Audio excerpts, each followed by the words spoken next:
तर संसदेच्या पावसाळी अधिवेशनाचा आज दुसरा आठवडा आहे। गृहमंत्री अमित शहा विरोधकांच्या रडारवरती असणार आहेत। माकपनं अमित शहा यांचा राजीनामा मागितलेला आहे, तर मोदींनी माफी मागावी अशी मागणी राहुल गांधींकडून करण्यात आली आहे।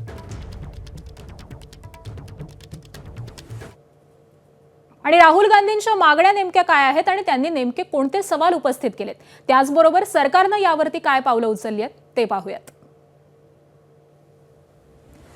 पंतप्रधान नरेंद्र मोदींनी माफी मागावी अशी मागणी राहुल गांधींनी केलेली आहे।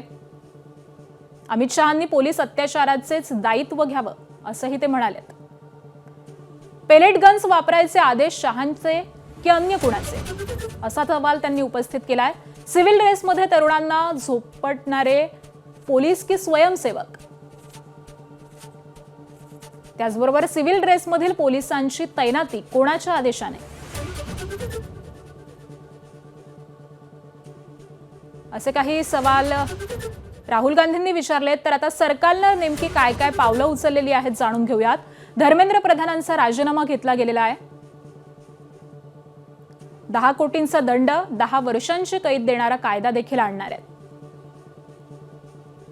परीक्षा पद्धतीतील सुधारणांसाठी टास्क फोर्स स्थापन झालाय।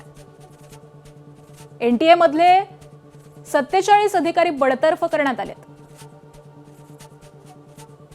अशा पद्धतीने सरकारने ही काही पावलं उचललेत। पेपर फोडणाऱ्या 13 जणांना अटकही झालेली आहे आणि सीबीआय कडून चौकशी सुरू आहे। उच्च शिक्षण सचिव, एनटीए महासंचालकांना हटवलेलं आहे। त्याचबरोबर 2027 पासून नीट परीक्षा ऑनलाईन पद्धतीने घेतली जाईल असा निर्णय घेण्यात आलाय। पेपर फुटीच्या खटल्यांसाठी फास्ट ट्रॅक कोर्ट स्थापन झालाय। तर ही काही महत्त्वाची पावलं सरकारकडून उचलण्यात आली आहेत।